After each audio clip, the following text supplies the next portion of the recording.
The 12 archetypes of the human psyche as proposed by Carl Jung.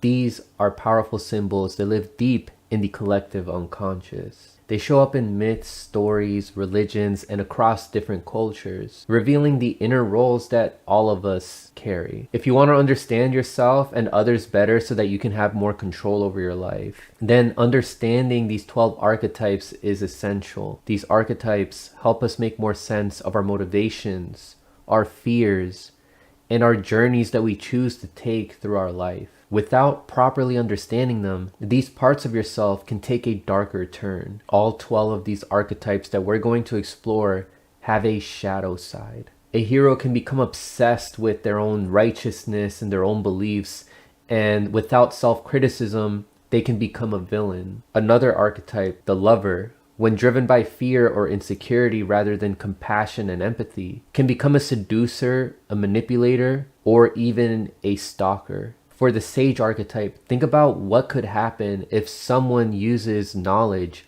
for the wrong reasons. Pretty much the same energy that inspires us can also destroy us, depending on how conscious we are of its influence. So we must understand these archetypes in a way that allows us to properly integrate them. We need to learn to see the full spectrum of who we are, all these different parts of us, so that we can grow, evolve, and live with greater purpose and awareness. I'm so excited to dive in and explain these different archetypes to you. And maybe after this video, it might motivate you to explore them even deeper through books, or maybe you'll notice them more as you encounter future movies, shows, and other stories. Whatever the case is, I hope you walk out of this video being more perceptive about the world around you and the stories that it has to offer that can benefit your life. Because what I hope you notice after this video is that a lot of these stories that you encounter hold so many messages that can help benefit your life and make you a more conscious individual. All right, so the first of the 12 archetypes that we're going to talk about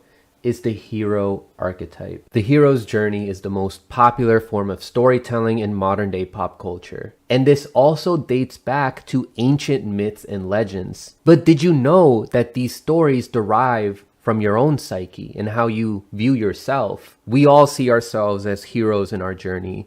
In life, we go through challenges. When we overcome them, we may feel stronger. Sometimes we may even feel strong enough to help or change somebody else. But I bet we have all been there when trying to change someone else was met with disappointment.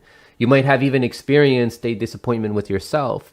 Maybe you did not live up to your own expectations, or you let somebody down. Sometimes when looking at our outside world, we might have admired someone so much, but when you found out more about them, you were probably met with disappointment, and you may have even stopped being a fan. What I am describing is a characteristic literally all of us have. Something that psychologist Carl Jung described as the hero archetype. You see, in order to understand yourself better, you have to understand these different archetypes of your psyche and how they each come with their own pitfalls if you're not self-aware enough. The more unaware you are about yourself, the more susceptible you are to falling into these pitfalls and committing more mistakes in your life. So by the end of this video, you will have an understanding of the hero archetype, including its advantages and disadvantages, with examples from famous movies, shows, and other stories. The more aware you are about yourself, the more you can avoid these disadvantages and succeed in life. So Carl Jung's model of the psyche is divided into three main parts: the conscious mind, the personal unconscious, and the collective unconscious. The conscious mind is where our ego lives. The ego is the center of our conscious awareness, responsible for our sense of identity and our interactions with the outside world. It filters out perceptions, helping us navigate daily life by focusing on what we are aware of at any given moment.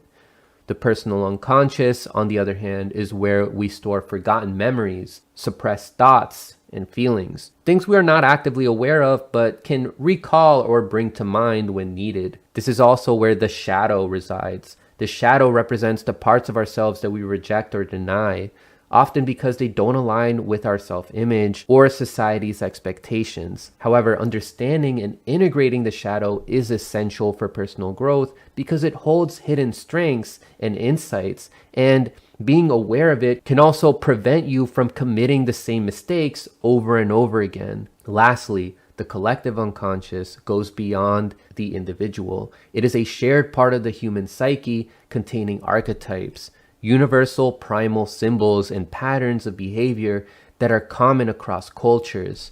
This is something we all have in common as humans and are born with. It's in the collective unconscious where we find the 12 archetypes. These are patterns of behavior that resonate deeply within all of us. Today, we'll focus on the most well-known and beloved archetype, the hero. As we see in countless movies, books, and myths, the hero's journey represents the universal struggle of overcoming challenges. And while the hero's role is inspiring, it also has its shadow side, which we'll explore in this video as well. From ancient myths to modern blockbusters, the hero's journey is one of the most common narratives in human culture. Heroes face trials, confront obstacles, and undergo transformation. These stories resonate with us because on some level, they mirror the challenges that we experience in our own lives. Whether we're battling internal conflict like anxiety or depression, or external circumstances like dealing with difficult people, we relate to the hero's quest for growth and redemption. Pretty much, we want to see ourselves as strong heroes like the ones that we admire in the stories that we love. Now here's an interesting twist. Even villains see themselves as the heroes of their story. Some of the most compelling antagonists in fiction are those who genuinely believe they're doing the right thing. Their actions, however harmful, are driven by their own perception of justice or truth. This teaches us that the hero archetype isn't just about nobility, it's about perspective. Without self-awareness, we can justify almost anything, believing we're in the right. We have to balance out multiple forms of intelligence, including types of intelligence like cognitive, emotional, and moral intelligence. In life, we see people who are very cognitively intelligent, but their moral intelligence might be very low, which would explain why they commit certain actions that end up hurting people. This is why you see several people in our society who commit immoral acts. From serial killers to people in positions of power who overstep their boundaries and exploit other people, in their head, they justify the things that they do. And in a less extreme example, when we make a mistake, at the time that we make the mistake, we might justify the action for why we commit it. And when looking back at it, if we haven't learned from our mistake, we might come up with excuses for why we did it. Thankfully, a lot of us do learn from our mistakes, and we try to prevent ourselves from hurting people going forward. Now let's get into 5 advantages and 5 disadvantages of the hero archetype. The advantages will help you understand the importance of this archetype and how you can channel it into something positive to help you succeed in life. The disadvantages will help you understand common pitfalls you have to be aware of to prevent yourself from committing mistakes in life, and they will also help you grow by being aware of these pitfalls. I will bring up examples from stories many of us are familiar with to help drive home the message. Number 1 is courage and bravery. The hero archetype is synonymous with bravery. Whether in small or large ways, heroes face fear and act despite it, inspiring others to do the same. In Star Wars: A New Hope, Luke Skywalker shows immense bravery when he decides to rescue Princess Leia from the Death Star. Despite being inexperienced and facing overwhelming odds, he doesn't hesitate to jump into action. This courage allows him to step up when no one else would and sets him on his heroic journey. Consider a time in your life when you chose to act out with courage or bravery. Maybe it was a selfless act to help somebody else, or maybe you stood up for something that you felt was right, despite the consequences. Number 2 is determination to overcome obstacles.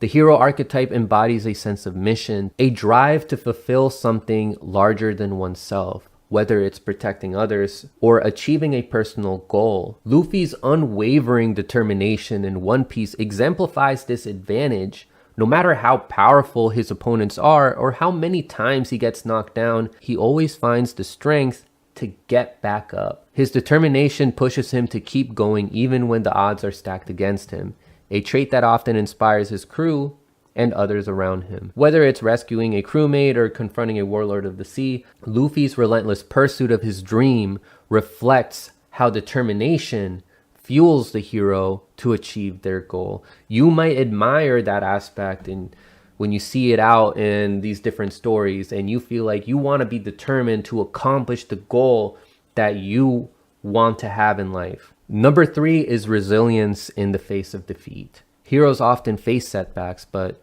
what defines them is their ability to bounce back. The resilience helps them grow stronger from their failure. In The Hunger Games, Katniss Everdeen embodies a resilience in the face of defeat.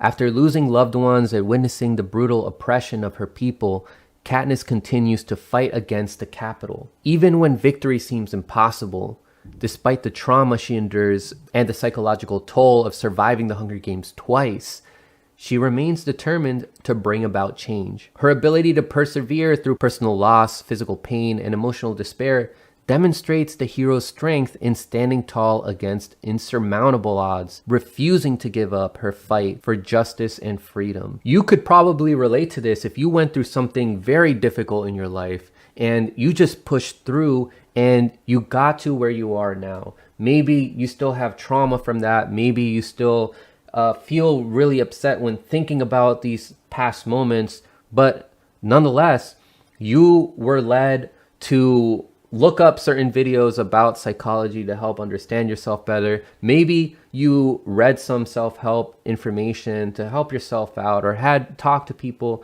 Whatever it was, you persevered and now you are where you are right now. At the very least, you are looking for things to help yourself be a better version of yourself. Number 4 is inspiration to others. Heroes naturally take charge, guiding others through challenges. Their ability to inspire and lead is one of their most admirable traits. In Naruto, the main character Naruto Uzumaki constantly inspires those around him. His belief in his friends and his refusal to give up motivate characters like Neji, Gaara, and even Sasuke. His journey from outcast to hero shows how a hero can uplift and inspire others to achieve greatness. And at number 5, we have a sense of responsibility for others. In Spider-Man, Peter Parker's famous realization, "with great power comes great responsibility," encapsulates the burden of responsibility heroes often carry. After his uncle Ben passes away, Peter feels responsible for using his power to prevent harm to others. The moral compass becomes a defining aspect of his character as Spider-Man, showing how the hero archetype embodies a deep sense of responsibility towards others. Peter sacrifices personal desires to live up to the responsibility his abilities impose on him, which ultimately defines his heroic path. Now let's go over the disadvantages. These are some things that you should look out for in yourself, because though you might see yourself as a hero, you could succumb to certain disadvantages like the ones that we're going to describe right here.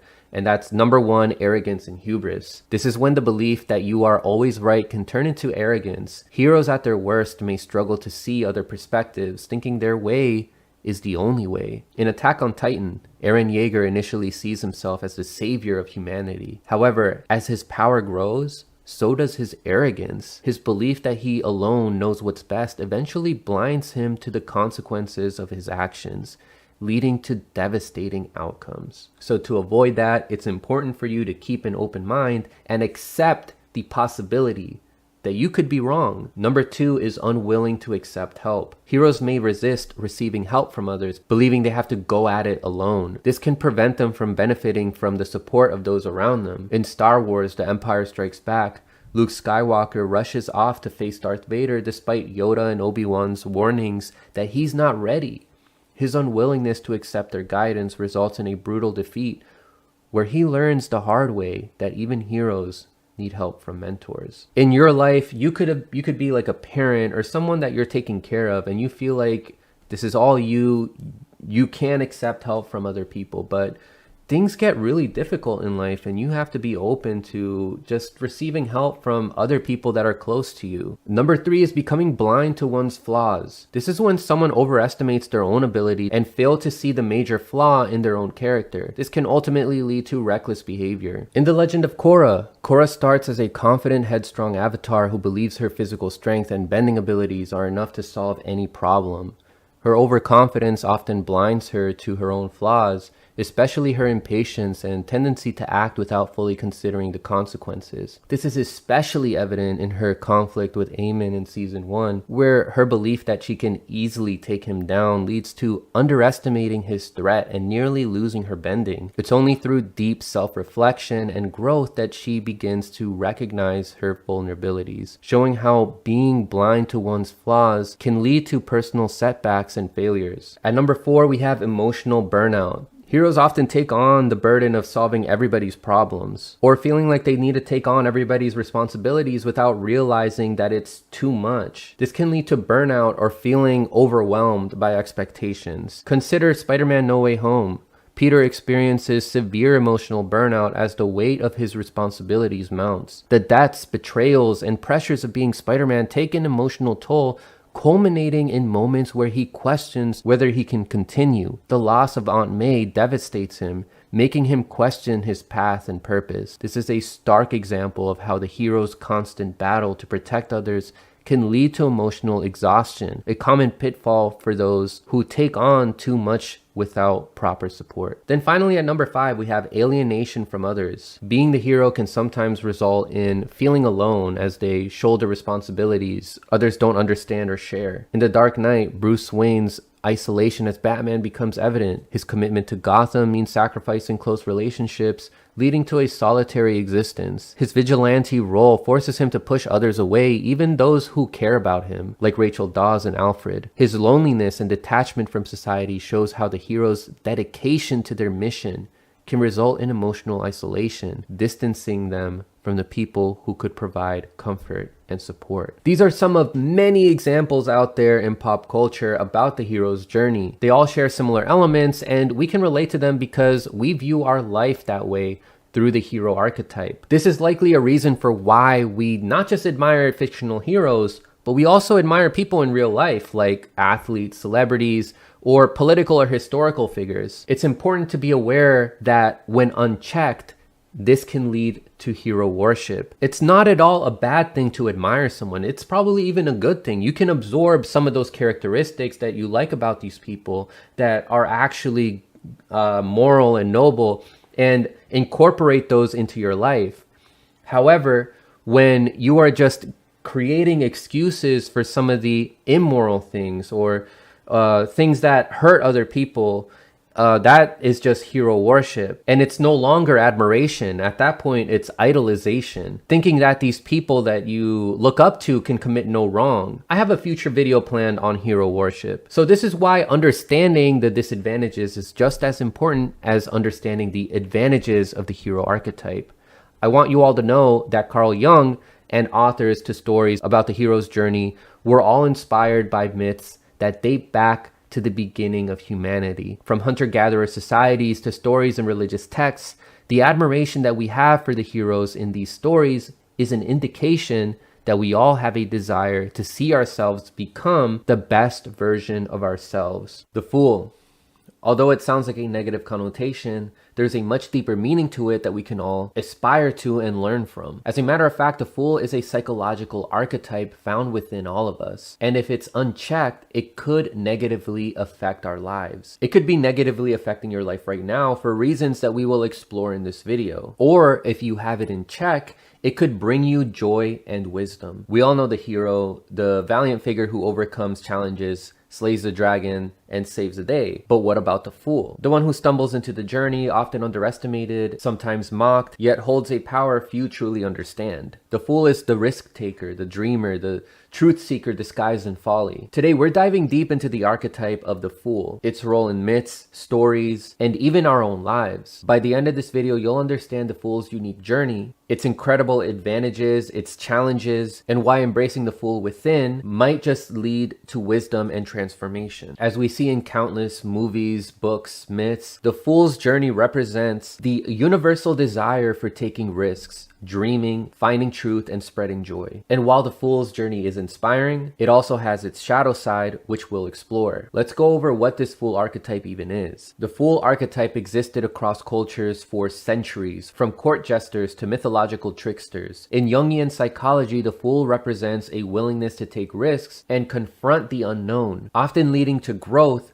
through failure and experience. Unlike the hero who plans and strives for victory, the fool leaps first and then figures things out along the way. This archetype is embodied in many of our favorite characters. Think of Forrest Gump, whose simplicity allowed him to live a profound life, or Jack Sparrow, whose chaotic brilliance made him unpredictable and unstoppable, or Monkey D. Luffy, the dreamer whose chaotic nature inspires, helps, and liberates people. These characters remind us that the fool often possesses wisdom hidden beneath a facade of naivety or absurdity. In tarot, the fool, when upright, represents innocence, new beginnings, and free spirit, symbolizing a student open to learning new information with a playful and youthful mindset. When the fool is reversed, it means what you think about a fool in everyday language: recklessness, taken advantage of, and inconsiderate. Like every archetype, the fool has a shadow side, and it often manifests as the hater. While the fool embraces risk and growth,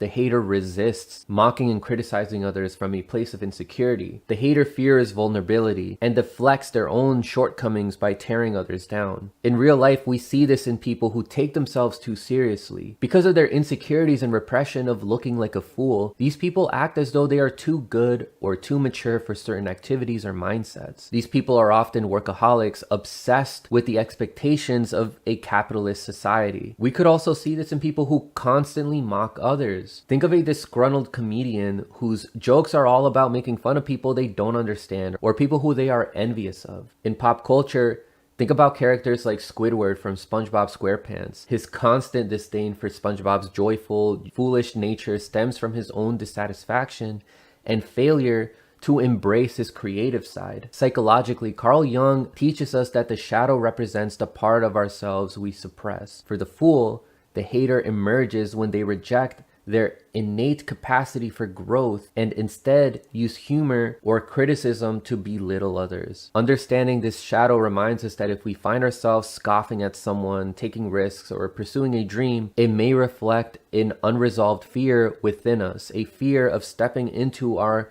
own fool's journey. There are 4 major advantages of the fool archetype that, if applied in your life, can help you succeed and find more knowledge and happiness. I will bring up some examples from pop culture to help drive home the message. The first advantage is, number 1, courage to take risks. One of the fool's greatest strengths is their courage. While others hesitate, the fool leaps. They embrace the unknown, often becoming pioneers in their own right. Bilbo Baggins from The Hobbit embodies this perfectly. Despite being a timid hobbit, he takes a leap of faith, leaving the comfort of the Shire to embark on a journey that transforms him into a hero. The fool teaches us that growth begins where comfort ends. This means that you need to become comfortable with feeling uncomfortable. If you don't take risks in life, you miss out on opportunities that can give you growth and transformation. Failure is not the enemy, and the fool reminds us of this. Failure is a stepping stone. Whether you want to start a business, a YouTube channel, a new career, allow yourself to be daring enough to step into the unknown,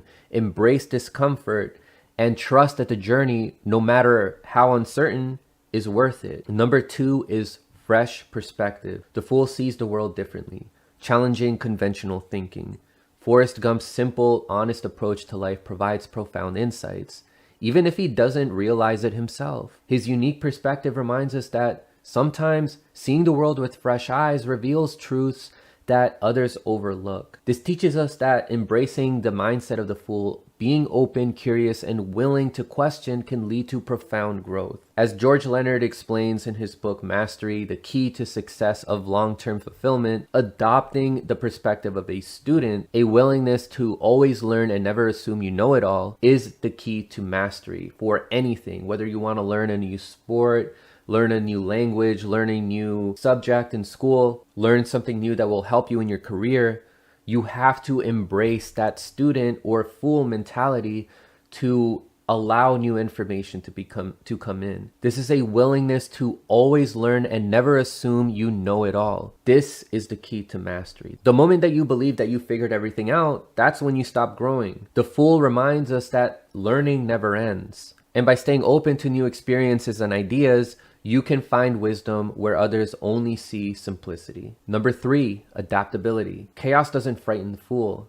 In fact, they thrive in it. Take Jack Sparrow, for example. His seemingly reckless antics always lead him to success because he can adapt to any situation. Similarly, Monkey D. Luffy from One Piece embodies this adaptability. With his carefree attitude and unshakable optimism, he often turns dire situations into opportunities for growth and victory. Not to mention that this behavior is inspiring to other people, and it often leads to the liberation of villages from oppressors. The Fool shows us that life is unpredictable, and those who can adapt will often find opportunities where others see only obstacles. You have probably come across situations in which life felt a bit too chaotic, moments where nothing seemed to go as planned. In those moments, you probably feel overwhelmed or stuck. But the Fool teaches us that chaos is not the enemy. In fact, chaos is an opportunity. When you embrace uncertainty with an open mind and with willingness to adapt, you can turn challenges into stepping stones for growth. Any major change that has happened in your life in the past,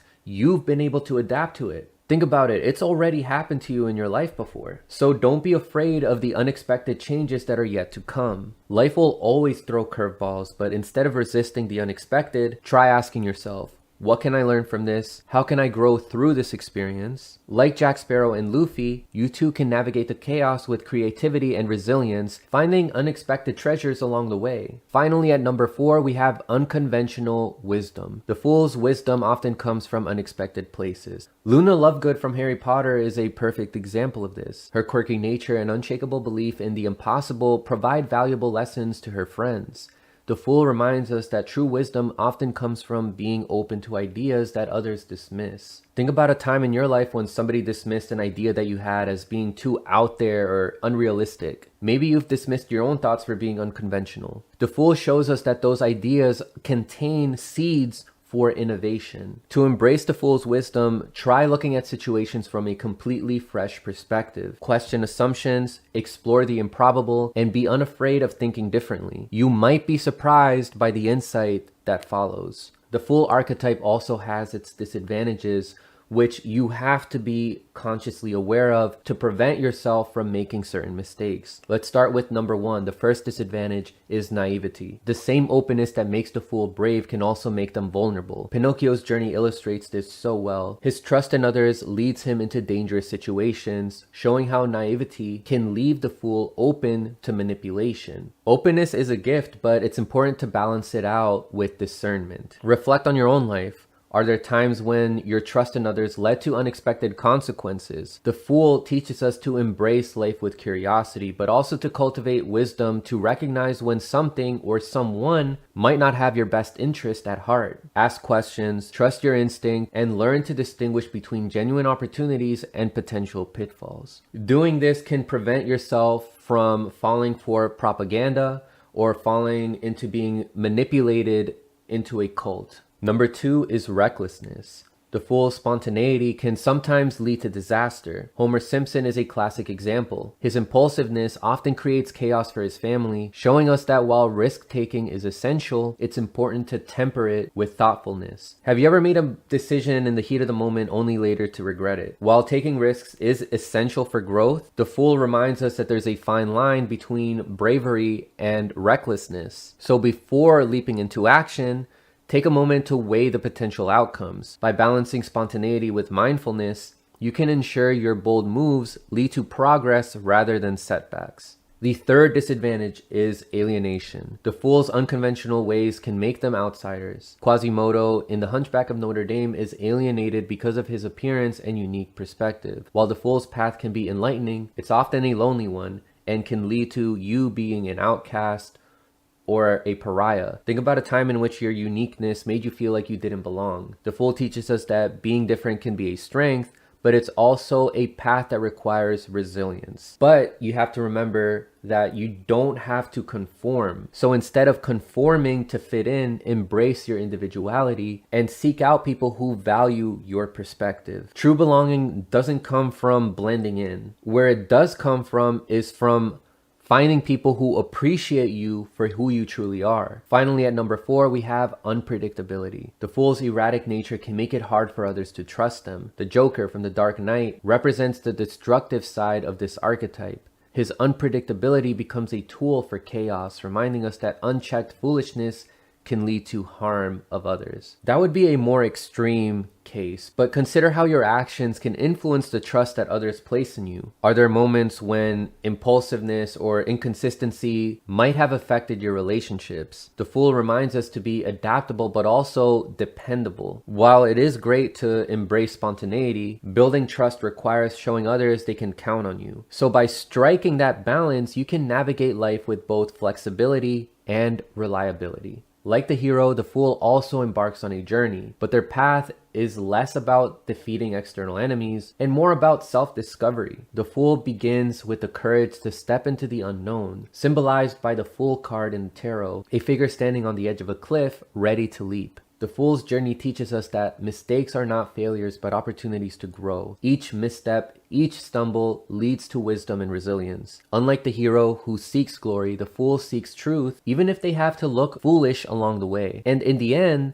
the Fool often transforms into a sage, which is another archetype, embodying the wisdom gained through their trials. So that's why it's important to balance out all these different archetypes as well, which we will explore in future videos. The Fool archetype reminds us of the power of vulnerability, curiosity, and courage. While the hero may save the world, the Fool teaches us how to live authentically, embracing both the risks and rewards of the unknown. So as you reflect on your own life, ask yourself, when was the last time you let yourself be the Fool?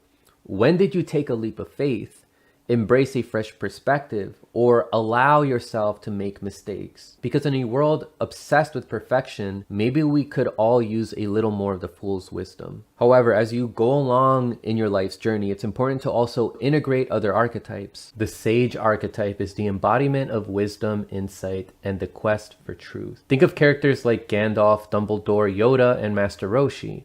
Masters who seem to hold the answers to life's most profound questions. But the sage isn't just an archetype in stories. It exists within each of us. When we reflect deeply, seek understanding, or guide others with wisdom, we are channeling the sage within. Psychology and spirituality reveal that we can even connect with our own future self, a version of us that already holds the wisdom that we seek. Imagine this: time is not linear as we believe. Through practices like meditation or journaling, we can tap into the knowledge of our future self, gaining clarity and direction. This connection mirrors the sage archetype's timeless wisdom, offering us a guiding light in moments of uncertainty. In this video, we will explore the sage archetype in depth, its strengths, its shadow side, and how it shapes not only the stories that we love, but also our journey towards self-discovery. Let's dive into the profound world of the sage, so by the end of this video, you will have an understanding of the advantages and disadvantages of this archetype, and I will bring up examples from pop culture to help drive home the message. As we see in countless movies, books, and myths, the sage represents the universal desire for understanding universal wisdom to help us overcome obstacles in our life journey. And while the sage's role is inspiring, it also has its shadow side, which we'll explore. Let's dive into what the sage archetype truly represents. The sage archetype has appeared across cultures for centuries, from ancient philosophers to wise elders in myths and legends. In Jungian psychology, the sage embodies the pursuit of knowledge, truth, and enlightenment, often serving as a mentor or guide to others. Unlike the hero who seeks action and conquest, the sage focuses on understanding the world and finding meaning through reflection and insight. This archetype is alive in some of the most beloved characters. Think of Gandalf from The Lord of the Rings, whose wisdom guides the Fellowship through their journey, or Master Yoda from Star Wars, who teaches the Jedi the deeper truths of the Force. These figures remind us that the sage carries a quiet power, offering wisdom that often transforms others, even if they don't act directly themselves. In spiritual traditions, the sage is often compared to figures like King Solomon from the Bible, renowned for his unparalleled wisdom. Solomon's story teaches us that true wisdom isn't just about knowledge, it's about discernment and using that knowledge to make just decisions. The sage archetype challenges us to seek this higher understanding, balancing intellect with insight and compassion. Just like every archetype, the sage has a shadow side, and it often manifests as the elitist. While the sage seeks wisdom to enlighten and guide, the elitist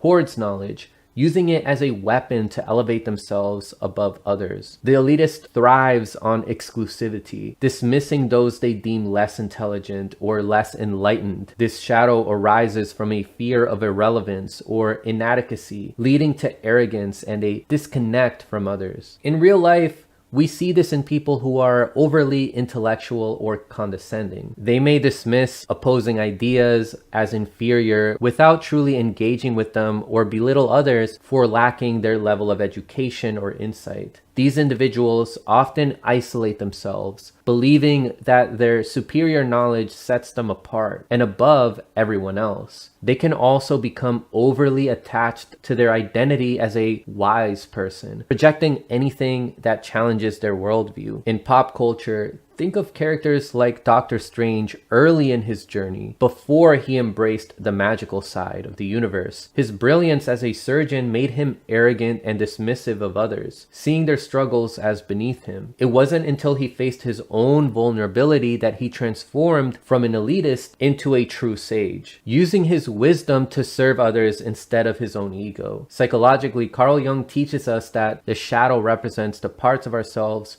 we suppress. For the sage, the elitist emerges when they reject their innate humility and instead use their knowledge or wisdom to belittle or exclude others. Understanding this shadow reminds us that if we find ourselves dismissing someone's ideas or feeling superior because of our insights, it may reflect an unresolved fear within us, a fear of vulnerability or acknowledging that we still have much to learn on our own sage's journey. As mentioned, we're going to go over advantages and disadvantages. So let's start with the advantages. There are 4 major advantages to the sage archetype that, if applied in your own life, can help you attain wisdom and knowledge. I will bring up some examples in pop culture to help drive home the message. The first advantage is profound insight. One of the sage's greatest strengths is their ability to see the bigger picture. They possess a depth of understanding that helps them unravel life's complexities. Gandalf's strategic guidance throughout The Lord of the Rings, from his knowledge of Middle-earth's history to his ability to predict outcomes, is a perfect example of this insight. The sage teaches us to take a step back, analyze situations, and seek wisdom in moments of confusion. Think about a time in your life when you faced a difficult decision. Did you pause to consider the broader context, or were you overwhelmed by the immediate concerns? The sage encourages us to cultivate the broader perspective, helping us to make better, more informed choices. The second advantage is guidance and mentorship. The sage excels at guiding others toward their potential. Uncle Iroh from Avatar: The Last Airbender embodies this beautifully. His gentle mentorship of Zuko transforms the young prince's anger and confusion into clarity and purpose. The sage reminds us that sharing our knowledge and experiences can inspire and empower others, allowing others to transform into a better version of themselves. Reflect on a time when someone guided you through a challenge, or when you shared your own experiences to help someone else. Or by tapping into your own wisdom, you've been able to help yourself out. The sage archetype within us encourages these connections, showing that wisdom becomes truly powerful when it's shared. Number 3 is connection to the spiritual. This means tapping into universal wisdom. Sages are often deeply connected to the spiritual realm, seeking truths that transcend the material world. Yoda from Star Wars demonstrates this connection, teaching Luke the importance of inner peace and balance. The sage shows us that spiritual exploration can bring clarity and purpose to our lives. Thinking beyond just pop culture, this is also seen in religions like the Buddha in Buddhism, who emphasized mindfulness and enlightenment as a path to transcend suffering and to uncover universal truths. Have you ever found a sense of calm or guidance in meditation, prayer, or simply reflecting on the meaning of life? The sage reminds us that cultivating a spiritual practice can deepen our understanding and help us navigate life's challenges with grace. For example, moments of silence or introspection can provide clarity during difficult times, helping us connect to our inner wisdom and make decisions from a place of balance and understanding. Number 4 is emotional resilience. The sage's wisdom often allows them to remain calm under pressure. Master Roshi from Dragon Ball exemplifies exemplifies this trait, staying composed even in the face of chaos. One notable example is during the World Martial Arts Tournament when Goku, as a child, and his friends were pushing their limits. As Jackie Chun, Master Roshi's disguised alter ego, demonstrated emotional resilience by deliberately defeating Goku in the finals. He knew that allowing Goku to win too easily and too early in his journey might inflate his ego and hinder his growth. Instead of succumbing to the excitement or pressure of the moment, Roshi stayed grounded and used the opportunity to teach a valuable lesson about humility and the importance of continuous training. This calm and measured approach highlights the sage's ability to guide others without becoming overwhelmed by the situation, ensuring they act in the best interest of those they mentor. Reflect on a time when you faced stress but managed to stay grounded. The sage reminds us that cultivating emotional resilience not only benefits us, but also helps those around us find stability in turbulent times, in addition to teaching us important lessons. By keeping a calm and focused mind, this allows us to come to the best solutions rather than to rush in with impulsivity and then make mistakes based on a rushed decision that you made. We want to make sure that the lessons that we teach others are well thought out. Now let's go over some disadvantages. These are important for us to be aware of so that we don't commit these mistakes when we are on our sage's journey. Number one is overthinking. The sage's constant quest for knowledge can sometimes lead to paralysis through analysis. Doctor Strange from Marvel is a prime example of this. After his hands were irreparably damaged in a car accident, Strange's obsession with perfection and control initially prevented him from fully embracing the mystical arts. He was so fixated on understanding every detail and mastering every spell with precision that he struggled to grasp the deeper intuitive aspects of magic. It wasn't until the Ancient One challenged him to let go of his rigid, analytical mindset that he began to grow. In a pivotal moment, she transported him to the astral plane, forcing him to confront the limits of his understanding. Only when Strange relinquished his need for control and opened himself to possibilities beyond his logic did he unlock his potential. The sage warns us that overthinking can stall progress, and Doctor Strange's journey reminds us that wisdom isn't just about thinking. It's about knowing when to act and trust the process. Similarly, in life, have you ever found yourself stuck in a loop of indecision, seeking the perfect solution but getting nowhere? Just like when we went over in the previous example about emotional resilience and wanting to come to the best thought out solution, when you find yourself overthinking, you're losing that emotional resilience. So you want to make sure you're not overdoing it. The sage encourages us to balance knowledge with action, embracing the unknown to move forward. The second disadvantage is detachment from emotions. The sage's focus on logic and wisdom can sometimes lead to emotional detachment, somewhat transforming these people into emotionless robots. Dumbledore from Harry Potter exemplifies this when his calculated decisions, such as withholding the truth about Harry's connection to Voldemort and the prophecy, unintentionally hurt those he cares about. By keeping Harry in the dark to protect him, Dumbledore created feelings of mistrust and isolation, leaving Harry to grapple with confusion and resentment. The sage teaches us the importance of balancing intellect with empathy, showing that even the wisest choices must consider the emotional well-being of others. Think about a time when you prioritized logic over emotions. Did it strengthen or strain your relationships? The sage reminds us that wisdom must be tempered with compassion to truly serve others. Number 3 is isolation. The sage's pursuit of knowledge can lead to loneliness. Ra's al Ghul from Batman represents this isolation as his centuries-long quest for power and immortality alienates him from humanity. His detachment from others fuels his belief that only he knows what's best for the world, leading to a lack of meaningful relationships and trust. This isolation ultimately becomes his downfall, as his inability to connect with others blinds him to alternative perspectives and leaves him vulnerable to betrayal. The sage warns us that prioritizing knowledge or control over connection can leave us not only alone, but also disconnected from the very world we seek to influence. Have you ever found yourself withdrawing from others to focus on your goals? The sage teaches teaches us to balance our inner journey with meaningful relationships, ensuring that wisdom doesn't come at the cost of connection. Number 4 is elitism.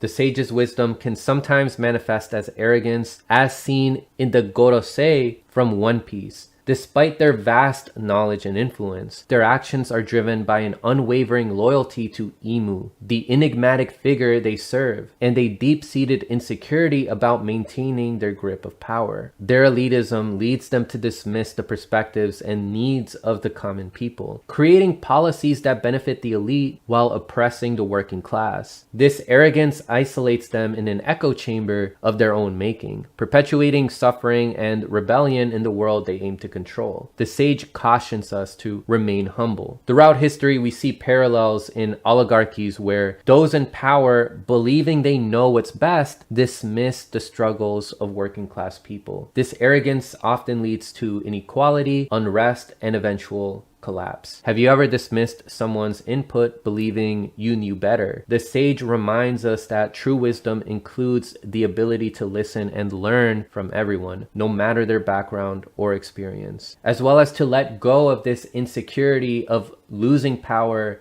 and being inadequate. Just like the hero, the sage also embarks on a journey, but their path is less about conquest and more about guiding others and uncovering deeper truths. The sage seeks knowledge not for glory but for understanding, often retreating from the chaos of the world to reflect and gain insight. The sage's journey teaches us that wisdom is earned through patience, reflection, and life's trials. Each challenge, each lesson contributes to a deeper awareness of themselves and the world around them. Unlike the hero who thrives in action, the sage thrives in stillness, gathering the wisdom that others seek. And in the end, the sage becomes a beacon for others, using their insight to illuminate paths that were once obscured. The sage archetype reminds us of the power of wisdom, reflection, and guidance. While the hero may take action to change the world, the sage teaches us how to understand it, seeking knowledge, sharing insights, and guiding others toward deeper truths. So as you reflect on your own life, ask yourself, when was the last time you embraced the sage within you? When did you pause to reflect, seek wisdom in a challenge, or share your insight to help someone else or to help yourself? In a world that values quick answers and instant results, maybe we could all benefit from the sage's patience and depth. However, as you continue your journey of self-discovery, it's essential to explore and integrate other archetypes. For example, the ruler. Although it might bring to mind images of power and authority, there is a much deeper meaning to this archetype, one that we all embody to some degree. The ruler is a psychological force within us, guiding how we create order, take responsibility, and exert control over our lives. But if it's left unchecked, it can lead to rigidity, corruption, or an obsession with dominance. It may already be shaping your life in ways you don't realize, for better or worse. However, when balanced, the ruler can bring structure, security, and wisdom. On this channel, we've so far explored the hero, the valiant figure who overcomes challenges and saves the day, the fool, the risk taker who embraces uncertainty and transformation, and the sage, the seeker of wisdom who guides others with knowledge. But what about the ruler, the one who builds kingdoms, enforces order, and bears the weight of leadership? The ruler is the strategist, the protector, the master of systems. Yet, with great power comes great responsibility and great danger.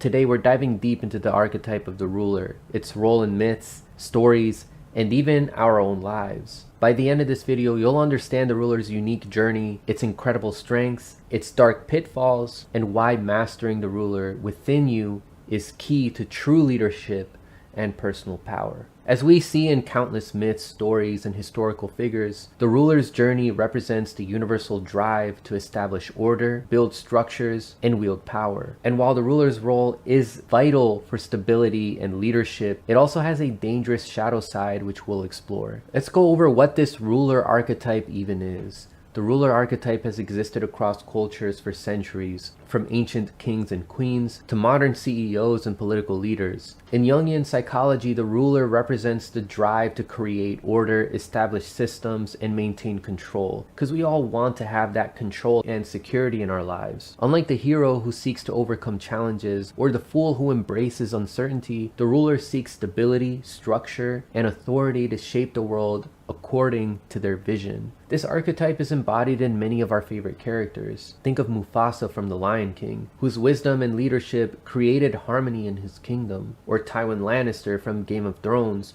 whose ruthless efficiency ensured his family's dominance. These characters remind us that the ruler's power can bring prosperity when wielded wisely, or oppression when corrupted by fear and greed. In tarot, the Emperor represents the ruler archetype. When upright, it symbolizes authority, structure, and leadership. Someone who brings stability and discipline to their domain. When reversed, it reflects tyranny, rigidity, and control taken to the extreme, leading to domination, oppression, or the loss of true power. And just like every archetype, the ruler has a shadow side, and it often manifests as the tyrant. While the ruler embodies order, vision, and responsibility, the tyrant twists these qualities into control, dominance, and fear. The tyrant fears instability and clings to power, enforcing rigid structures to maintain their authority at all costs. In real life, we see this in people who become obsessed with control, whether in their careers,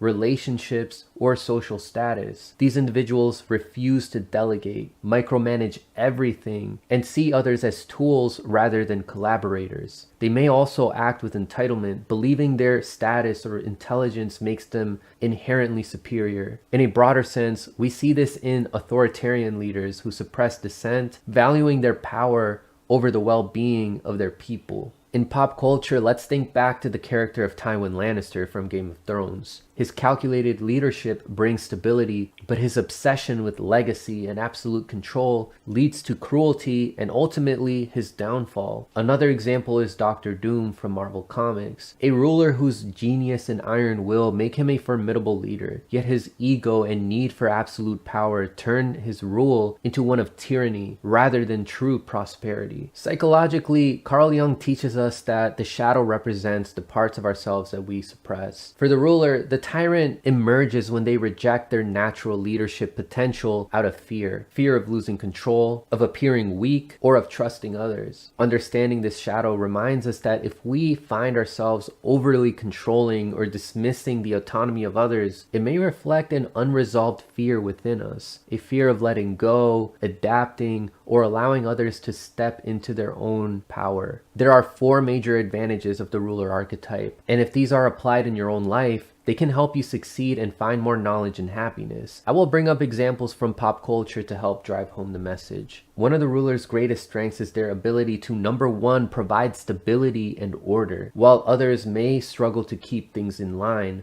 the ruler steps up to maintain structure and balance. Think of King T'Challa from Black Panther. As the ruler of Wakanda, T'Challa doesn't just keep his kingdom stable. He fosters peace and security for his people through strong leadership. In the face of threats, he makes tough decisions, ensuring that chaos doesn't take hold. The ruler reminds us that true leadership isn't about domination. It's about creating a foundation where people can thrive. In real life, we see this kind of leadership in action across various settings, whether it's on a sports team, at work, or within a family. As a leader, you might find yourself in situations where others are looking to you for guidance, whether it's leading a project, organizing a group, or stepping up when things aren't going well. Like T'Challa, you must not only maintain order but also make tough decisions to keep the peace and ensure everyone moves forward together. A good ruler doesn't wait for things to fall apart. They take proactive steps to create stability, whether it's guiding a team through a difficult decision,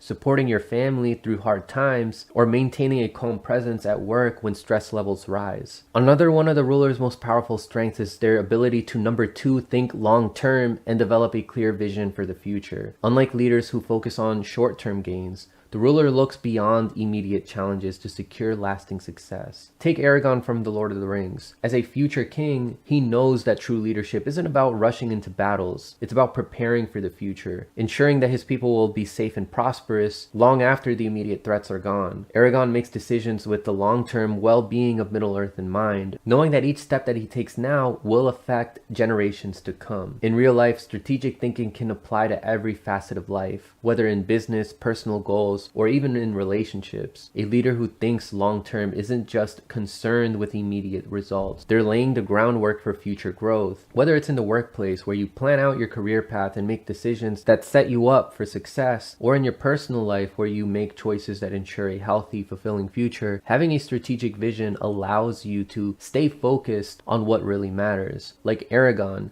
being a ruler means seeing the bigger picture and ensuring your actions today contribute to a stronger tomorrow. One of the most defining qualities of the ruler archetype is the ability to, number 3, command respect and loyalty, not through force, but through strength of character and actions. Luffy from One Piece is a perfect example of this. Despite never demanding respect or loyalty from his crew, they follow him faithfully because they believe in his vision and the person that he is. Luffy's dream of becoming Pirate King isn't about power or dominance. It's about respecting others' freedom and pursuing a life of adventure and independence. As he said so himself, he doesn't want to conquer anything. To be Pirate King is to be the freest man in the world. And as we see throughout the story, Luffy wants that freedom for everyone else. He wants to share that freedom with the entire world. His crew stands by him because they trust his leadership and feel the deep sense of loyalty that comes from knowing that he values them as equals. In real life, a true leader commands respect not by demanding it,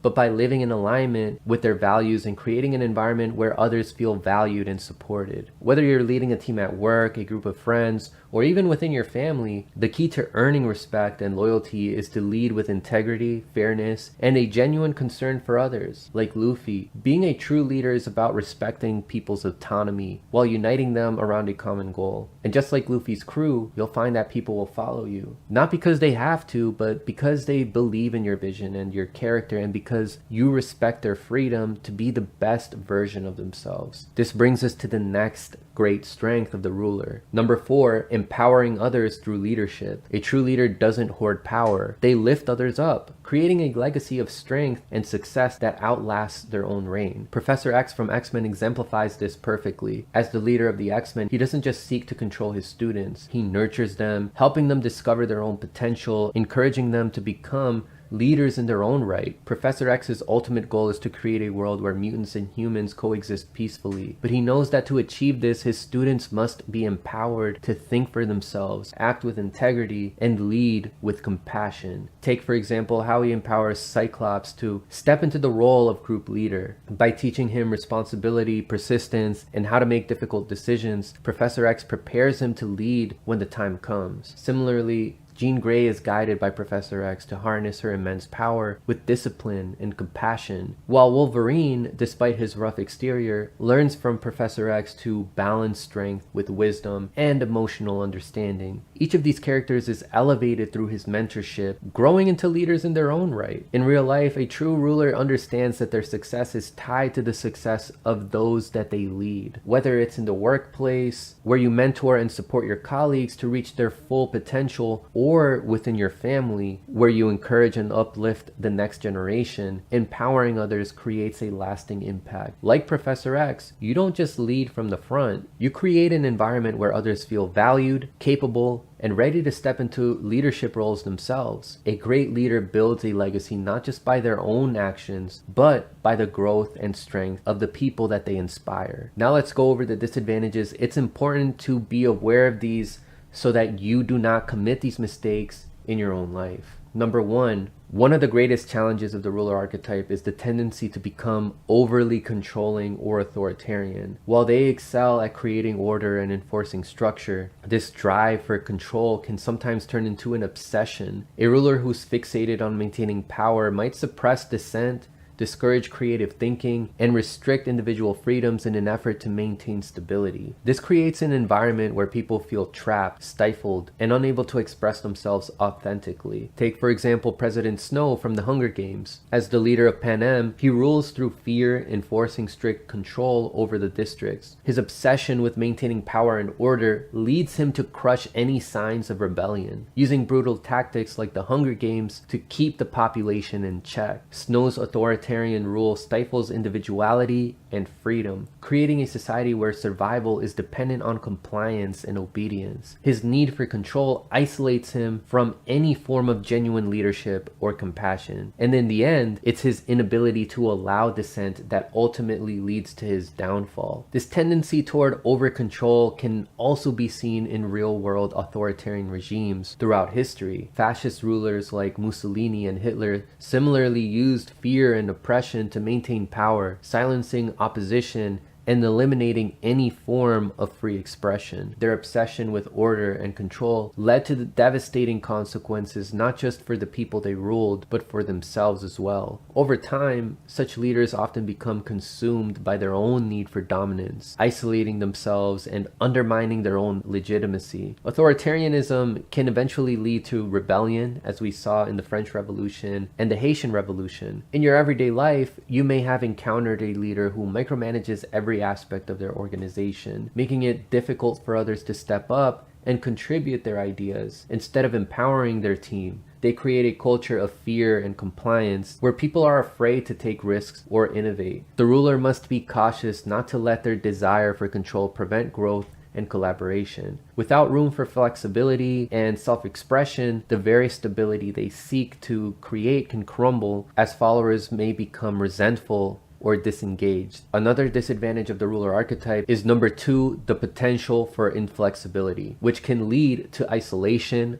loneliness, and self-destruction. When a leader becomes too focused on their vision and their way of doing things, they may alienate those around them by refusing to adapt or consider alternative perspectives. The rigid mindset can push away allies, prevent meaningful collaboration, and ultimately isolate the leader, leaving them to carry the burden of leadership alone. Take, for example, again, Doctor Doom from Marvel Comics. As one of the most powerful and brilliant villains in the Marvel Universe, Doom is often depicted as rigidly adhering to his own ideology, believing that only he knows how to bring order to the world. His refusal to compromise or accept the input of others often leads to his own isolation. In the Secret Wars storyline, Doom's unyielding desire for control over the universe leads him to seize power over Battleworld. But in doing so, he creates resentment among people, and this ultimately leads to a rebellion. This also ends up isolating him from others. His inability to work with others, even when it could benefit him, only deepens his loneliness and ultimately leads to the downfall of his empire. In real life, the same can happen to a leader who insists on sticking to their own rigid plans without allowing for input or feedback. Such a leader may end up feeling isolated as their team or followers become frustrated with their lack of flexibility. In extreme cases, this could lead to the collapse of a company or organization as the leader's unwillingness to adapt creates distance between them and their supporters, leaving them isolated in their pursuit of control. Now, one of the most dangerous risks of the ruler archetype is number 3, the potential for becoming ruthless. In their drive to maintain power, control, and order, some leaders may resort to extreme measures, forsaking morality and compassion in favor of their own agendas. This ruthless pursuit of dominance can lead them to make harsh decisions, manipulate others, and eliminate any opposition, ultimately sacrificing their integrity in the process. Take, for example, Michael Corleone from The Godfather. Initially, Michael tried to distance himself from the family business, but as he assumes control, he becomes increasingly ruthless. His need for control leads him to betray his own brother Fredo. Although we can say Fredo also betrayed Michael, the way that Michael handled Fredo was pretty ruthless. Michael also distances himself from his sister Connie, using her for his own purposes and subjecting her to emotional manipulation. His actions toward his wife Kay are equally cold, as he keeps her in the dark about his dealings,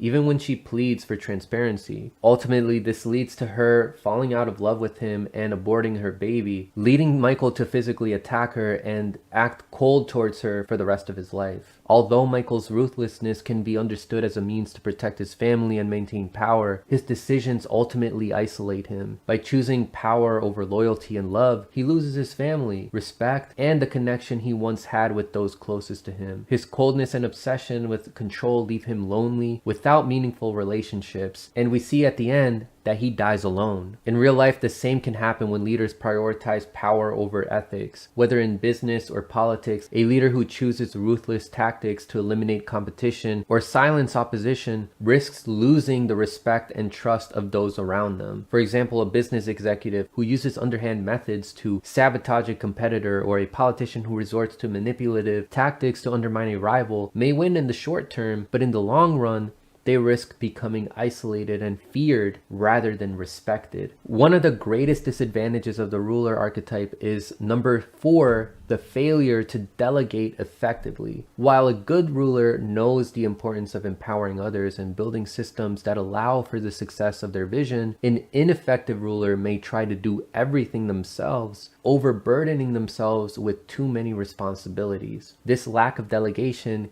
can lead to burnout, stagnation, and the collapse of the very order they sought to maintain. One prime example of failing to delegate effectively comes from Naruto and the character of Hiruzen Sarutobi, the third Hokage. Sarutobi, revered for his wisdom and leadership, took on more responsibilities than he should have, believing that everything was his burden to bear. Despite having capable subordinates and younger leaders like Jiraiya and Tsunade, Sarutobi kept too much control in his hands, particularly when it came to defending the village from threats like Orochimaru's defection. This overextension of his leadership led him to become emotionally and physically drained, and he struggled to make decisions with the clarity that delegation could have afforded him. His failure to empower those around him ultimately culminated in his tragic demise during his battle with Orochimaru. If Sarutobi had trusted his younger generation and shared the weight of responsibility, he could have avoided much of the strain and perhaps even ensured a smoother transition for the village in his absence. His inability to delegate effectively left him isolated, and while his sacrifice was noble, it's a poignant reminder of how even the most well-intentioned leaders can falter when they fail to trust others with leadership and responsibility. In real life, this can happen in business too. A CEO or business owner who insists on making every decision themselves, micromanaging every aspect of the company, will quickly find themselves overwhelmed. Their inability to delegate tasks to qualified team members may cause the business to stagnate, employees to become disillusioned, and their own productivity to suffer. The ruler's failure to trust and empower others ultimately undermines the success they hope to achieve, leading to frustration, burnout, and potential collapse.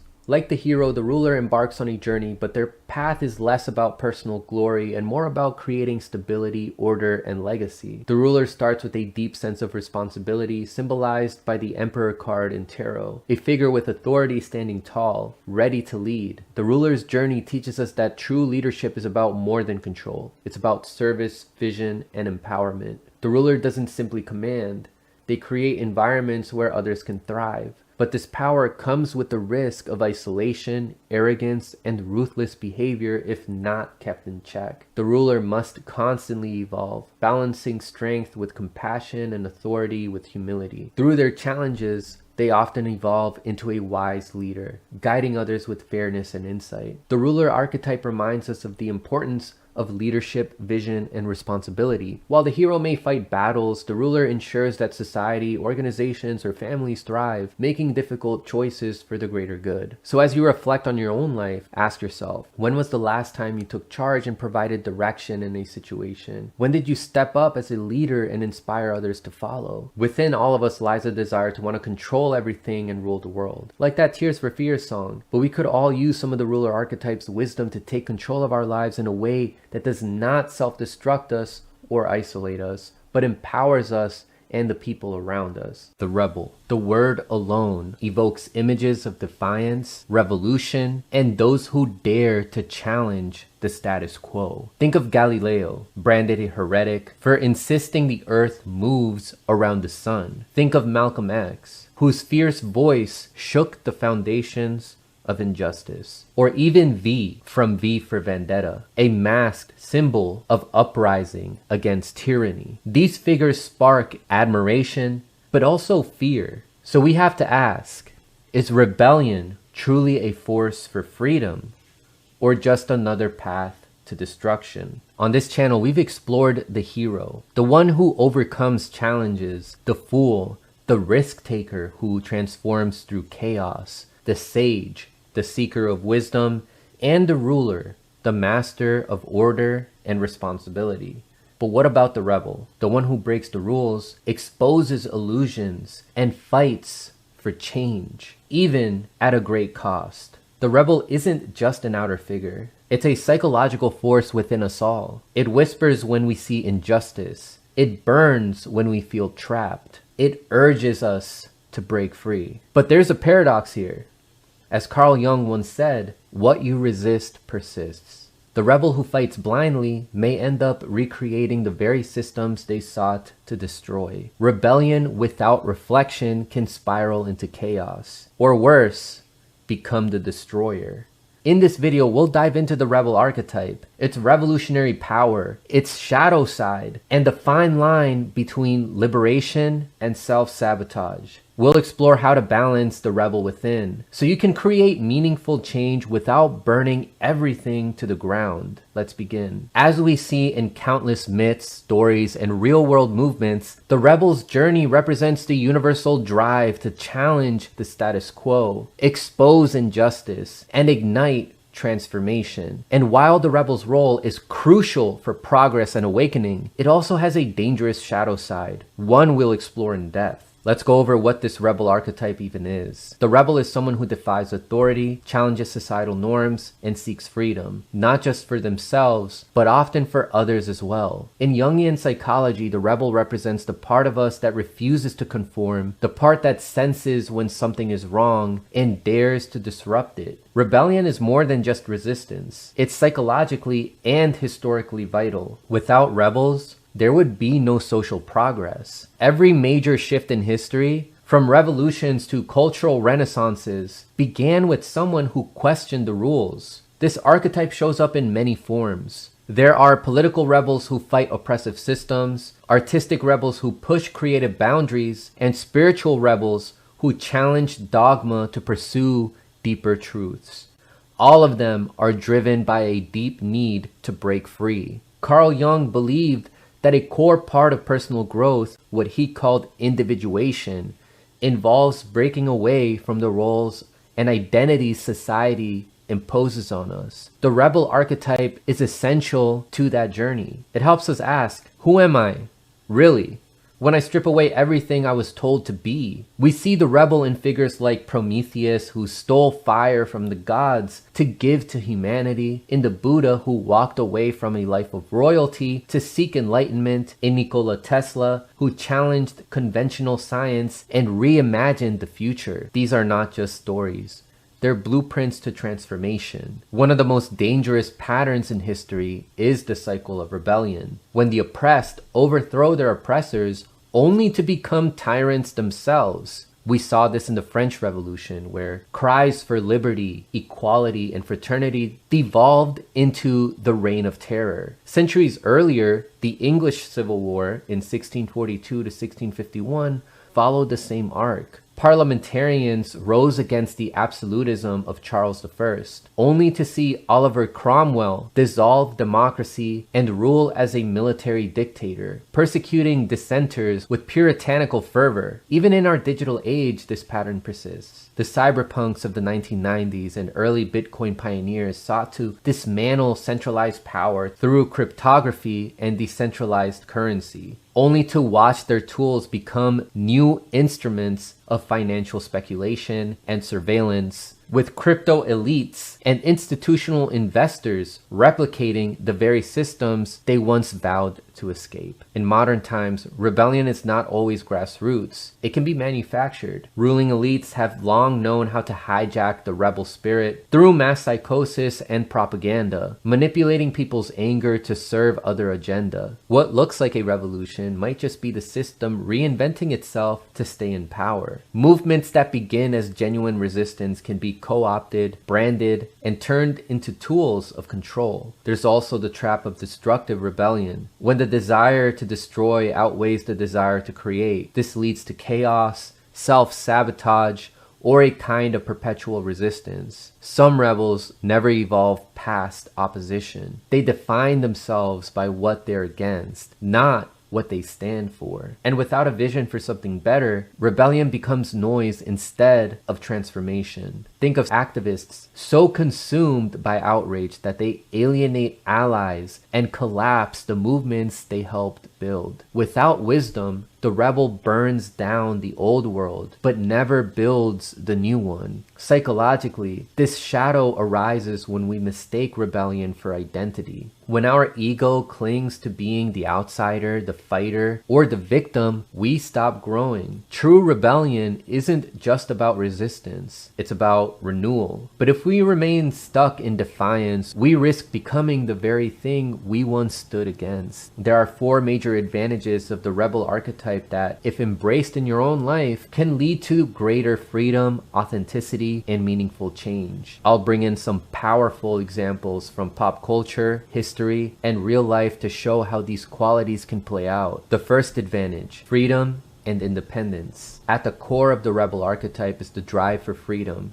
Freedom of thought, freedom of action, and freedom from illusion. Unlike those who conform to social expectations without question, the rebel dares to think for themselves. They peel back the layers of conditioning to discover what's real beneath the surface. They ask, whose rules am I following? And why? Think of Neo from The Matrix. His entire journey is about waking up from an artificial world, a system designed to keep people asleep. Once he sees the truth, he chooses the hard path of freedom, not just for himself, but for others as well. The rebel reminds us that to live authentically, we must break free from the roles and scripts imposed on us. In real life, this shows up anytime you decide not to blindly follow the crowd. When you question the assumptions you were raised with, choose a path that's unpopular, or refuse to fit into a box others have built for you. That's the rebel in action. And it's not just about rejecting the system, it's about reclaiming your autonomy.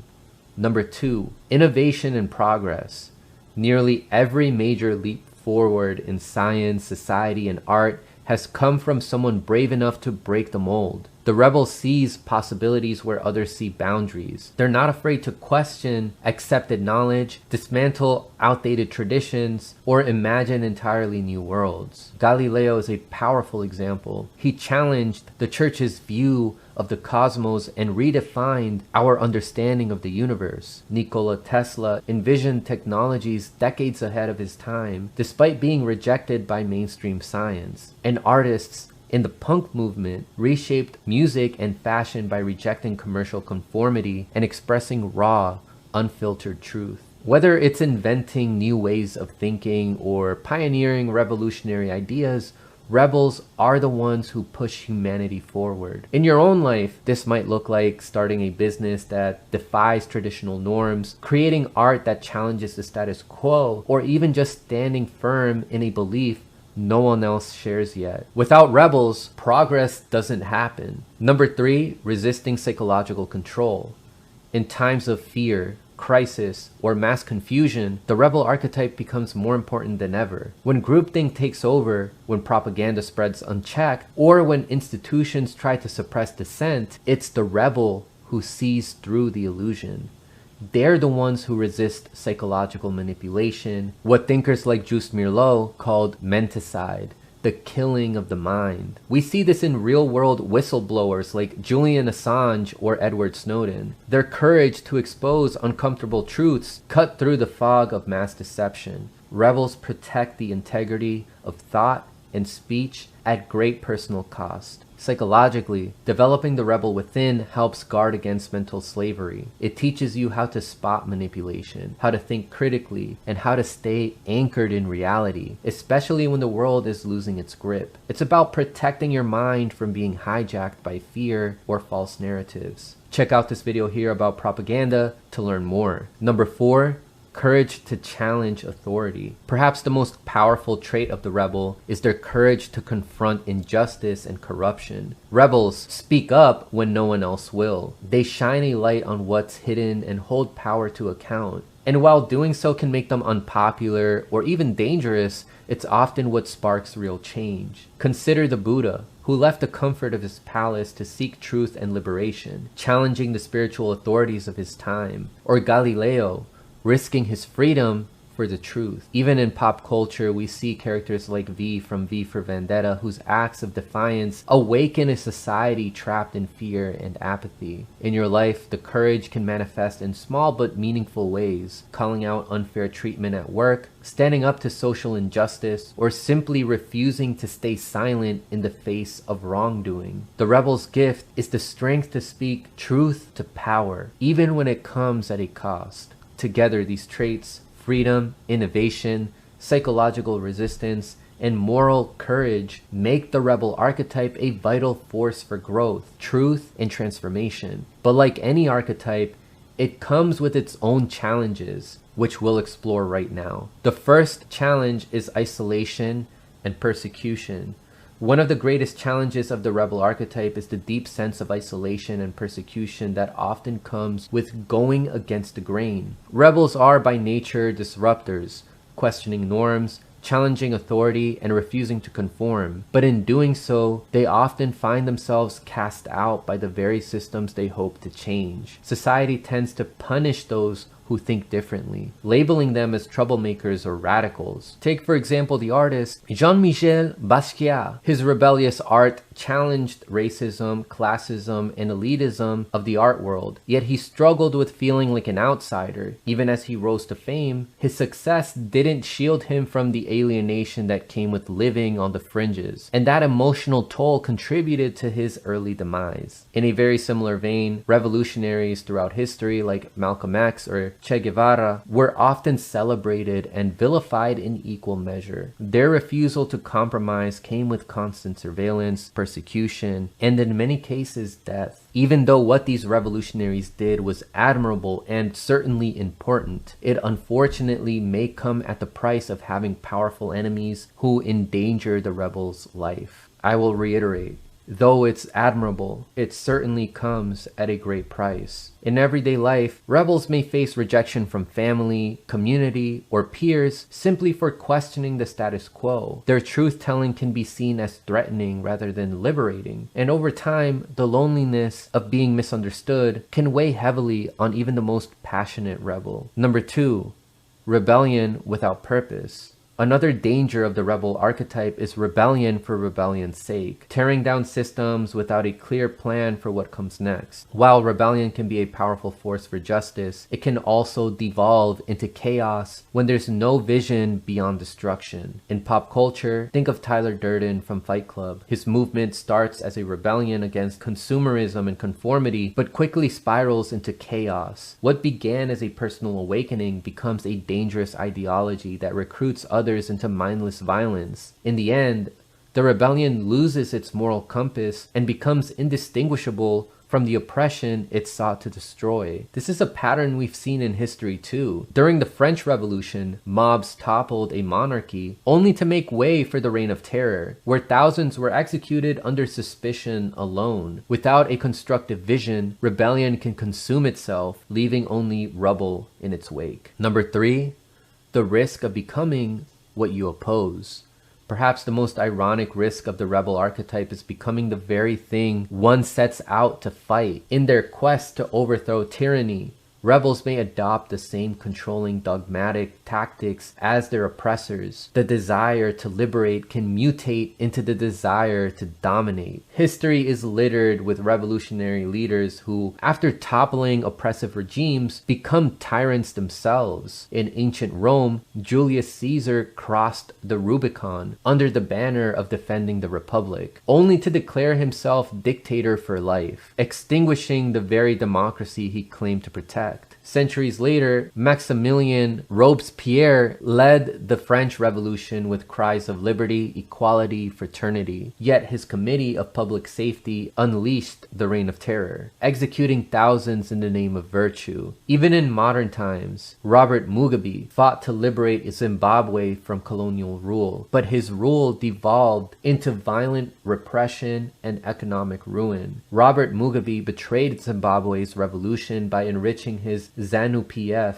elite while crushing worker movements and handing resources to foreign capitalists, trading colonial oppression for a corrupt, authoritarian pseudo-socialism that failed the working class. The cycle persists when rebellion is fueled by power rather than principle, when the oppressed, once victorious, forget the ideals that inspired their struggle. This shadow side of the rebel shows up even in activism today, when movements become echo chambers, punishing anyone who doesn't align perfectly. Without humility and self-awareness, rebels can lose their original mission and start enforcing new forms of control, just as rigid as the ones they oppressed. And let's not forget that this was a major theme in Animal Farm. Number 4, emotional burnout. Rebelling against an unjust system is often a noble and necessary act, but it's also exhausting. The rebel archetype can lead to emotional burnout, especially when change feels slow or impossible. Constantly pushing against resistance, fighting battles alone, and carrying the weight of injustice can eventually wear down even the most resilient spirit. Consider leaders like Che Guevara, whose revolutionary fervor and uncompromising idealism inspired millions, but whose refusal to rest,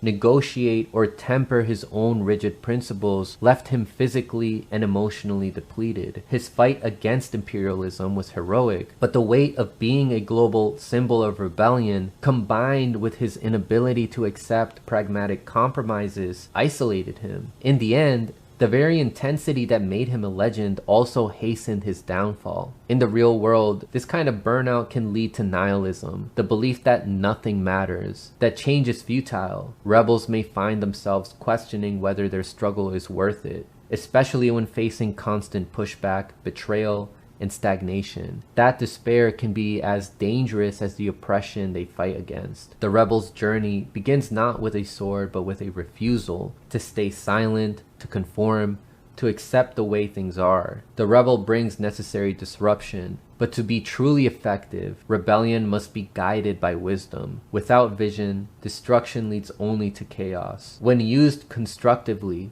the rebel becomes a force for innovation, resistance to propaganda, and personal growth. Think of Rumi, who challenged religious dogma with love and mysticism, or Martin Luther King Jr., who paired rebellion with strategy and compassion to reshape society. In the end, the rebel isn't just a fighter, they're a creator, not just tearing down the old, but awakening something new. Their power lies in knowing that real freedom starts within. The rebel lives in a paradox, driven by a hunger for freedom, yet always walking the line between liberation and self-destruction. Their fight against oppression can awaken change, or spiral into chaos if purpose is lost. Every act of rebellion carries a cost: relationships, security, even identity. So the question becomes, is rebellion worth the price it demands? The answer might vary from person to person. In the end, strategy and wisdom are the key. True rebellion isn't just about defying authority. It's about awakening to your power, your truth, and what it means to be fully alive. When you first hear about the lover archetype, your first thoughts might be about being the passionate romantic. But this archetype is not just about romance. The lover is the one who follows their heart, dives deep into relationships, and seeks connection above all else. So there's more to this archetype than just candlelight dinners and emotional intensity. The lover is a psychological archetype that's found within all of us, one that can inspire deep beauty, creativity, and joy. Or it can lead to obsession, heartbreak, and self-abandonment if left unchecked. In Jungian psychology, every archetype serves a purpose in our journey toward wholeness. Integrating the lover means embracing vulnerability, cultivating emotional depth, and forming meaningful bonds, not just with others, but also with ourselves and the world around us. When repressed, the lover can manifest as emotional numbness, addiction, or codependency. But when brought into balance, it allows us to live with passion, presence, and compassion. Like all archetypes, the lover must be consciously understood and expressed, not allowed to run wild in the unconscious. In this video, we're going to explore the archetype of the lover, its role in stories, myths, pop culture, and our own lives. By the end, you'll understand the lover's power, its benefits, its pitfalls, and how to embrace this energy in a way that brings you into deeper connection with others, with the world, and most importantly, with yourself. The lover's journey represents our universal longing for connection, passion, intimacy, and beauty. And while the lover's role can be deeply inspiring and life-affirming, it also has a shadow side, one that can lead to obsession, dependency, or emotional chaos. In this video, we'll explore both the light and the dark of the lover archetype and what it means for your own personal growth. Let's go over what this lover archetype even is. The lover archetype has existed across cultures for centuries, from romantic figures in poetry and mythology to spiritual seekers chasing divine union. In Jungian psychology, the lover represents a deep capacity for passion, emotional connection, sensuality, and appreciation for beauty, both in others and in life itself. Unlike the hero or ruler who seek control or power, the lover surrenders to feeling and seeks unity through intimacy and authenticity. This archetype is embodied in many of our favorite characters. Think of Rose from Titanic, whose longing for freedom and true connection transforms her life. Or Moulin Rouge Satine, whose intense devotion and tragic love show both the ecstasy and heartbreak of this archetype. These characters remind us that the lover holds great power. When integrated, it brings vitality and meaning. When imbalanced, it can lead to obsession or loss of self. In tarot, the Lover's card, when upright, represents harmony, connection, and aligned values, symbolizing love in its highest, most conscious form. When reversed, it reflects imbalance, misaligned relationships, or being driven by lust and temptation rather than genuine connection.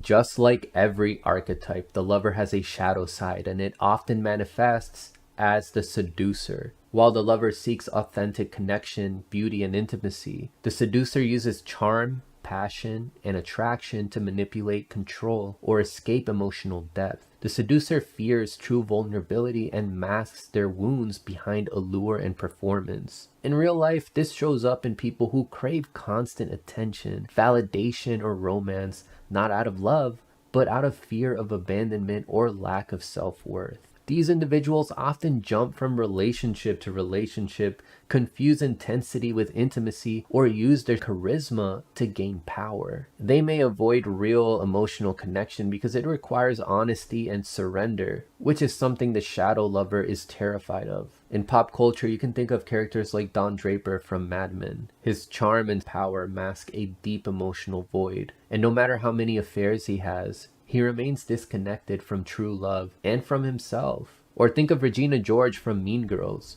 who uses beauty and influence to control others while hiding deep insecurity. Psychologically, Carl Jung teaches us that the shadow represents the parts of ourselves we suppress. For the lover, the seducer emerges when love becomes transactional or when we fear being truly seen. Instead of connecting, the seducer seduces by turning intimacy into a performance. Understanding this shadow helps us recognize when we're seeking love to fill a void rather than from a place of wholeness. If we find ourselves addicted to attention or afraid of being alone, it may be time to confront the seducer within and reconnect with the true lover archetype that longs for real connection and self-love. There are 4 major advantages of the lover archetype that, if embraced in your own life, can help you build deeper connections, live with more passion, and experience great emotional fulfillment. I'll also bring up some examples from pop culture to help illustrate each point. Number 1, deep emotional connection. One of the lover's greatest strengths is their ability to form deep, authentic emotional bonds. While others guard their hearts or stay on the surface, the lover dives in by risking vulnerability in exchange for genuine connection. Hazel Grace and Augustus Waters from The Fault in Our Stars embody this well. Despite their fears, pain, and uncertain futures because of their terminal cancers, they choose to love fully and honestly. Their connection is not only romantic, but raw, meaningful, and transformative. This means that opening your heart even when it hurts is part of what makes life worth living. Without emotional risk, we miss out on the moments that shape us most. The lover archetype reminds us that real intimacy comes from being seen, known, and loved for who we truly are. Whether it's in friendships, romantic relationships, or family, allowing yourself to connect deeply may lead to heartbreak, but it also leads to beauty, healing, and unforgettable joy. Number 2, passion and aliveness. One of the lover's defining gifts is their capacity to feel deeply and live fully. They bring intensity, enthusiasm, and a zest for life that inspires those around them. In Pride and Prejudice, Elizabeth Bennet and Mr. Darcy are examples of this passion because of their romantic tension. Both of these characters have a fire they show for truth, dignity, and emotional honesty. Their spirited connection awakens something deeper in each of them, challenging their pride and prejudice and ultimately transforming them into more open-hearted, vibrant people. This shows us that passion is about being fully engaged with life. Romance can lead to that full engagement. The lover archetype teaches us to follow what excites our soul, whether that's in art, love, or purpose. When you let your heart lead, you will for sure feel more alive, and you will also inspire others to connect with their own passion. It's this emotional vitality that turns ordinary lives into unforgettable and inspiring stories. Another advantage of the lover archetype is to be profoundly in tune with their own emotions and the emotions of others. So number 3 is about sensitivity and empathy. This deep sensitivity enables them to connect with people on a meaningful level. For example, Katara from Avatar: The Last Airbender shows immense empathy for those in need, going out of her way to help others even when it's difficult. Whether it's healing someone's wounds or confronting a friend, Katara exemplifies how the lover archetype uses empathy to build strong, authentic connections. She shows us the power of understanding others and how vulnerability can create bonds that transcend hardship. Being sensitive also allows the lover to understand the deeper nuances of human interaction. They can sense the emotional undercurrents in a situation and respond in ways that support healing or growth. This sensitivity enables them to offer comfort, support, and care in ways that are deeply meaningful. It may seem like being so attuned to others' pain can sometimes feel like a burden. The lover's ability to empathize with others also allows them to create a more compassionate world around them. Through empathy, the lover archetype reminds us that we are all connected, and that by being sensitive to others, we can lift each other up. Number 4 is aesthetic appreciation. A key trait of the lover archetype is their deep appreciation for beauty in all forms. Art, nature, the human experience, or anything else you find fascinating in the universe. If you've seen the movie Soul, you find that Joe Gardner is a passionate musician. Joe's love for jazz music is so deep, so much so that he lives and breathes the art form and finds joy and meaning in every note. His character reminds us that the lover archetype sees the world through a lens of beauty and creative expression. They believe that life is full of moments of artistic brilliance, and by embracing those moments, we can experience a deeper connection to ourselves and the world around us. As mentioned earlier, this appreciation is not just with art. The lover archetype also appreciates the beauty in nature, the human experience, and everyday life. From the simple pleasures of a beautiful sunset to the joy of a heartfelt conversation, the lover can find meaning and inspiration in the small details. This heightened awareness of beauty encourages us to slow down, savor the present, and appreciate the wonders around us. By practicing aesthetic appreciation, the lover archetype teaches us to find joy in the world's beauty, and in doing so, create more fulfilling and harmonious lives. Aesthetic appreciation allows us to be present, which is key to finding true happiness and gaining more spiritual awareness. Just like with every archetype, there are some disadvantages that you could find yourself falling into. So it's important to be aware of this so that you don't allow yourself to fall deeply into these disadvantages. So let's start with number 1,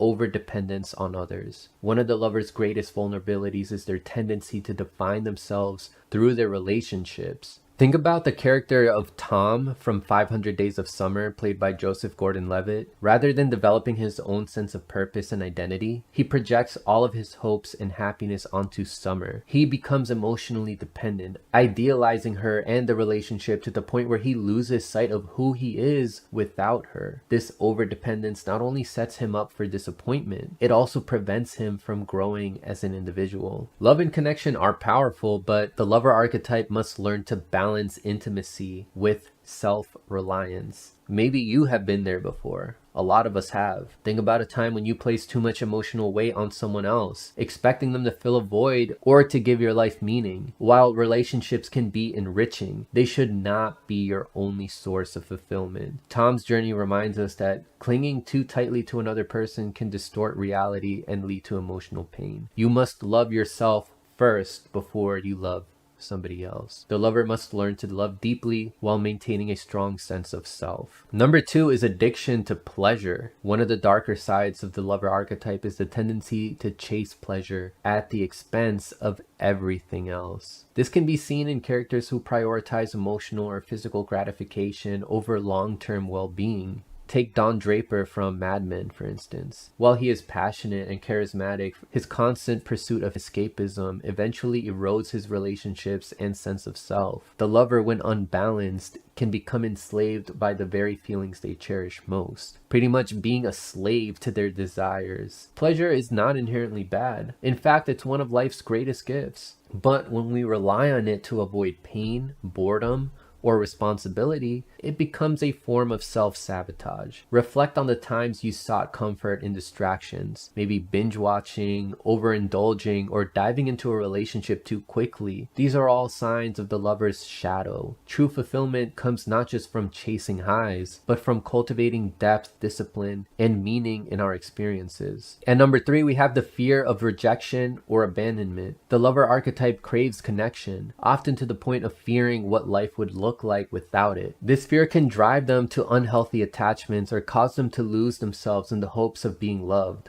We see this kind of fear of rejection or abandonment in the character of Harley Quinn from Batman the Animated Series. She has an obsessive devotion to the Joker despite his abuse, which stems from a desperate need not to be alone. Her entire identity becomes entangled in that relationship, making it incredibly hard for her to walk away, even when it's clearly destroying her and even when the Joker is trying to end her life. Many of us have experienced this in our own lives. Not to the extreme of the Joker and Harley Quinn, or at least I hope not, but staying too long in toxic relationships, ignoring red flags, or suppressing our needs just to keep someone close. The lover's deep longing for intimacy is beautiful, but when it becomes driven by fear, it leads to self-abandonment. The path forward is learning that love must include self-love. True connection doesn't require sacrificing your worth. You need to learn, again, to love yourself before you love somebody else. Like Harley eventually discovers in later stories, reclaiming your independence is the first step toward finding love that is mutual, healthy, and free.